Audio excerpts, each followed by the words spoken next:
Bonjour, bienvenue chez Voyage Louise Drouin. En ce début d'automne au Québec, il me reste à vous parler d'un beau programme sur la Polynésie française. J'ai encore cette année, donc pour la deuxième année sur le Paul Gauguin, j'ai une croisière à vous offrir. Et il n'est pas trop tard en septembre pour penser peut-être à se sauver du début de l'hiver, début de l'hiver plutôt, du mois de novembre. Le mois de novembre au Québec, si vous avez bonne mémoire, c'est toujours une des saisons peut-être les plus tristes et les plus désagréables. Et pourquoi pas aller faire le plein de soleil, le plein d'énergie du 11 au 30 novembre, de se sauver de la grisaille donc de l'hiver et d'aller vers la belle Polynésie.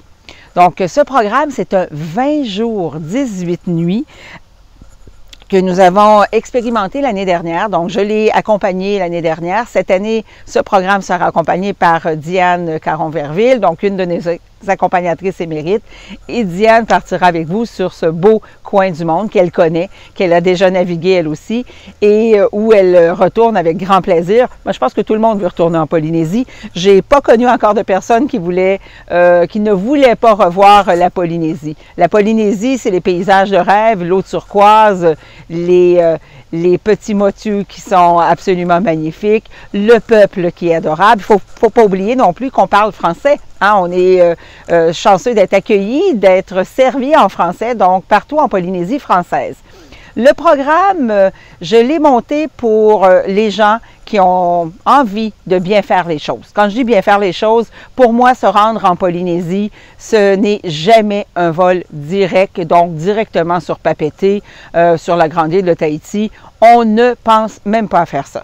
Pour moi, un vol qui nous amène sur la Polynésie, c'est de commencer le voyage d'une bonne façon en se dirigeant sur Los Angeles, parce que d'ailleurs, c'est l'escale presque obligatoire pour reprendre le vol sur Papeete.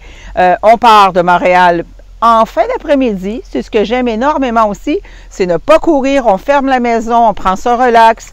On arrive à l'aéroport, nous avons un vol de 5h30 avec Air Canada et à l'arrivée à Los Angeles, on transfère sur notre point d'arrêt de Los Angeles que j'utilise toujours, l'hôtel Loews, le Loews Hollywood, qui est un hôtel 4 étoiles absolument extraordinaire, magnifique, très très bien placé, qui est sur le coin de Hollywood Boulevard, donc allez voir la promenade de la renommée avec les empreintes de mains et de pieds des artistes, des chanteurs avec l'étoile de Céline si ça vous tente d'aller la trouver. Donc c'est vraiment au cœur de l'action d'Hollywood et vous aurez d'ailleurs le temps peut-être d'aller faire une petite marche avant le premier dodo ou le lendemain matin d'aller vous promener tranquillement sur Hollywood parce qu'on vous laisse de la liberté le matin et nous allons en après-midi avoir notre charmante guide locale qui parle français bien sûr, qui nous fera un tour de Los Angeles, se terminant encore là dans un très bon restaurant avant de se rendre à l'aéroport et de prendre le vol de Air Tahiti Nui. Air Tahiti Nui, compagnie locale de Tahiti, donc qui nous fait un vol de 8h30. Donc, on s'imagine que la Polynésie, c'est si loin, mais si on coupe le vol à Los Angeles, bien, on fait vraiment bien les choses et nous allons avoir qu'un vol, comme on peut aller vers l'Europe, pour se rendre par la suite. Et c'est un vol de nuit. Donc, quand on quitte Los Angeles près de 11h le soir et que vous avez un vol de 8h30, bien, écoutez, c'est l'idéal. On dort. On a le temps de faire un dodo dans l'avion. On atterrit le matin, donc au lever du jour en Polynésie. Déjà là, la chaleur nous accueille. Vous allez avoir laissé le grisaille de novembre et c'est merveilleux. On arrive sur la Polynésie et ce que j'ai prévu au programme, c'est de faire un petit transfert. Donc, on prendra le traversier. Donc, c'est un traversier qui dure à peu près 35 minutes, 40 minutes pour arriver sur la belle île de Moorea. Entre guillemets, Moorea a toujours été une de mes îles favorites. Donc, quand on fait escale sur la Polynésie, parce que pour moi, Moorea vous offre des très, très beaux paysages. Ce sont des paysages quand même assez accidenté, avec de très hautes montagnes, une végétation luxuriante et extraordinaire, des fleurs partout. Et vous allez avoir à Moorea, en plus, la chance, si vous le désirez, de loger dans des bungalows sur pilotis. Bon, le choix est à vous parce que nous avons réservé bungalow jardin. On peut, pour un léger supplément, upgrader notre forfait pour aller vers les bungalows sur pilotis et voir les poissons de notre fenêtre en plein centre de notre pilotis. Arrêter 4 nuits, donc à l'arrivée, se reposer. C'est une formule en 2 repas par jour. 2 repas par jour, donc un très, très bon déjeuner. Nous sommes au Sofitel. Le Sofitel qui est mon hôtel, un de mes hôtels préférés sur la Polynésie.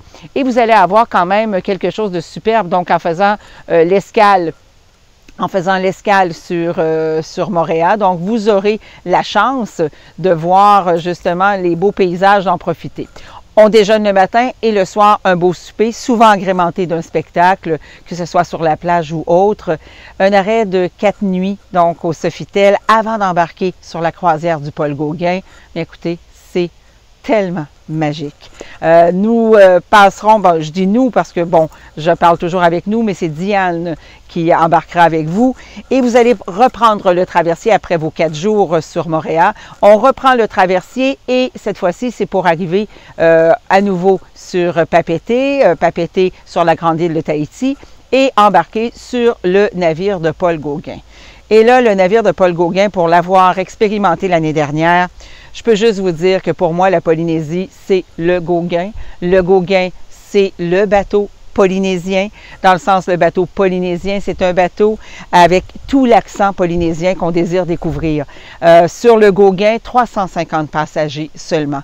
Écoutez, un navire de petite taille, un navire avec tous les grands services qu'on décide de trouver, une magnifique salle à dîner avec un restaurant à la carte où on peut aussi aller manger sans frais supplémentaires, un service en tout inclus à bord, bien sûr que vous allez avoir les consommations et tout. On s'assoit au bar, on prend un petit verre.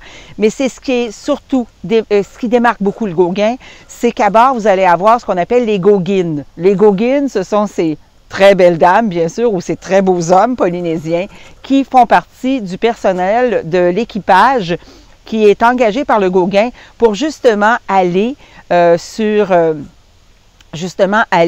Gauguin et de faire vraiment vivre l'expérience des îles polynésiennes avec justement cette façon de faire qui est typique à eux. Le soir, on voit rentrer les Gauguines en dansant. Écoutez, danser, c'est peu dire, c'est tellement magique de les voir danser, leurs beaux grands cheveux noirs, bon, et les hommes sont quand même très beaux.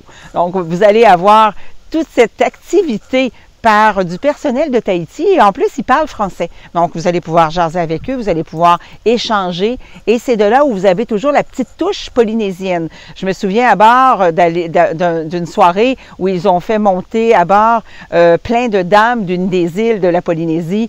Et ils nous ont montré à faire des colliers de fleurs, les couronnes de fleurs. Je vous invite à aller voir d'ailleurs les récits et photos voyages de mon voyage de l'année dernière pour avoir un peu plus donc de votre expérience. Vous allez voir en plus en photo ce que nous avons vécu. Le climat est parfait en novembre. Vous allez avoir une température qui est ni trop chaude ni trop froide. Donc, c'est vraiment, l'humidité n'est pas au maximum. Pour moi, ça a toujours été un de mes endroits favoris ou un de mes climats favoris, donc pour découvrir la Polynésie, que de le faire au mois de novembre. Donc, du 11 au 30 novembre, les 20 jours, vous allez avoir une magnifique croisière de 11 nuits à bord du Gauguin. Donc, les 11 nuits à bord du Gauguin, vous allez partir de Papeete, on fait un arrêt à Huahinay, nous sommes en mer, ensuite les îles Cook sur 2 jours, donc avec des belles découvertes de ces célèbres îles Cook. On continue en mer. Bora Bora, 2 jours. Et pour ceux qui pensent toujours que Bora Bora, ben, c'est là qu'il faut aller pour les séjours sur pilotis, ben moi, je vous conseille Moorea, comme j'ai ajouté au début. Bora Bora, c'est beau, c'est romantique, c'est magnifique, mais Moorea a beaucoup plus à offrir au niveau des paysages. Donc, je préfère souvent Moorea, c'est pour ça qu'on prend Moorea pour les pilotis. Bora Bora, 2 jours, et là, nous arrêterons sur le motu privé de Gauguin. C'est à côté juste de l'île de Taha, où est l'escale du Gauguin. Et là, ben, on se fait gâter. Service extraordinaire sur une île privée. Vous ne chercherez pas une chaise longue pour aller vous asseoir. Il y en a amplement. Et tout le service est particulier. Même un bar flottant dans les eaux turquoises de la Polynésie. Moorea, encore là sur 2 jours. Donc, le bateau navigue. Le bateau entre dans ces atolls extraordinaires. Découverte justement de ces coins du monde qui sont absolument renversants.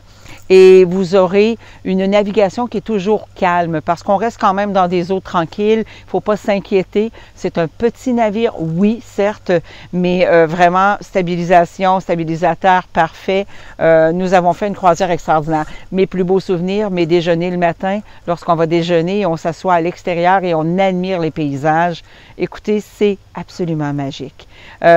Des spectacles à bord, une belle animation, un beau voyage et le Gauguin avec sa plateforme extérieure pour tous les sports nautiques. On descend sur la plateforme, on peut utiliser les kayaks, on peut utiliser les planches à voile, on peut aller faire du snorkeling, donc de la plongée en apnée, donc sur la plateforme du navire. Et c'est vraiment particulier au Gauguin de pouvoir nous offrir toute cette activité nautique avec tout le service à bord et tout ça gratuitement. Donc, le Gauguin vous offre une magnifique croisière. Au débarquement du Gauguin, nous ferons la visite donc de la grande île de Tahiti, donc au départ de Papeete. Encore là, c'est le temps de découvrir la grande île avant de se rendre le soir, prendre notre vol, le vol qui retourne sur Los Angeles. Compte tenu des horaires aériens, j'ai préféré ne pas vous faire courir, vous reposer, ne pas entrer au Québec trop fatigué. Donc, nous allons atterrir à Los Angeles le matin, passer les douanes, nous installer dans un bel hôtel près de l'aéroport et reprendre un vol le lendemain pour revenir au Québec. Donc, je ne voulais pas faire des longues attentes dans l'aéroport de Los Angeles et les correspondances ne me plaisant pas, j'ai opté pour ajouter une nuit. C'est tout ça dans notre programme. La façon de faire de Voyage Louise Drouin. Vous allez avoir encore là le transport vers l'aéroport. Vous aurez 2 excursions que nous avons décidé d'inclure, donc celle des Jeeps à Montréal. Nous avons aussi inclut une autre belle visite de Tahiti, donc la visite de Tahiti en autocar avec un guide local, se sont incluses. J'ai préféré laisser pour les autres excursions, quand même nous aurons des programmes d'excursion à vous proposer, mais je les ai laissés libres. La raison est bien simple, sur la Polynésie, je retrouve souvent parmi mes voyageurs des adeptes, donc de la plongée sous-marine, des adeptes de la plongée en apnée ou d'autres sports nautiques. Et ne choisissant pas de pouvoir faire un choix global pour tous mes voyageurs, je préfère vous laisser libre pour certains choix. Mais Montréal, Tahiti seront en visite guidée, bien sûr, incluses. Et pour le reste, nous aurons un programme à vous proposer pour agrémenter votre voyage. Est-ce que c'est nécessaire d'ajouter des visites dans les endroits que vous allez faire? Pas du tout. On peut juste débarquer, aller voir la couleur locale, profiter des belles plages, des beaux coins et de la belle vie et de la mer. Donc, un voyage de rêve. Je vous souhaite de vivre des beaux moments en Polynésie, si ça vous tente, surtout en novembre prochain. Il nous reste quelques places. Ce sera sûrement un groupe de 14 à 16 personnes. Donc, c'est parfait. Beau petit groupe, beaucoup de plaisir et surtout de belles découvertes. Au plaisir de vous faire voyager.